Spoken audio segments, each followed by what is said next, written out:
A Fey Tale is book 2 in the Aunt Enid Mysteries, and if you haven't read book 1, you are going to get some spoilers here. So you need to go and read book 1 first and then come back and listen. It's set in 1920s Adelaide, 100 years before book 1, and Enid is there. We find out how Agnes becomes a protector. Oliver's still alive, and Sylvia, who I mentioned in passing in book 1, is there as well.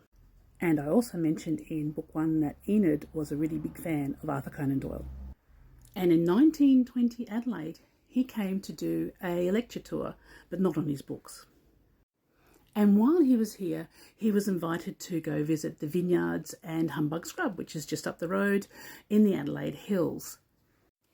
Enid manages to wangle an invite to the picnic for her and her friends. And while they're there, strange things start happening and they come across the Fae, and they end up sort of getting themselves involved and sort of promising, well, Doyle sort of gets him into it, sort of promising to help to find the Fey Queen's offspring who has been kidnapped and taken into our world.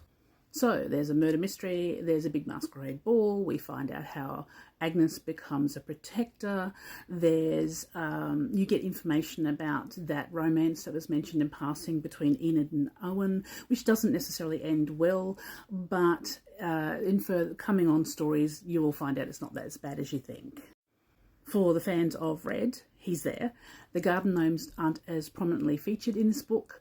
Mr. B is mentioned. You find out more about the background about Mr. B, and there's also a troll under the bridge, which also happens to be a bounty hunter. So not only do they have a murder mystery, they've got a bounty hunter, and they've got to find the Fey Queen's offspring to save the world. So it's basically a Fey deal to prevent a war and to save the world.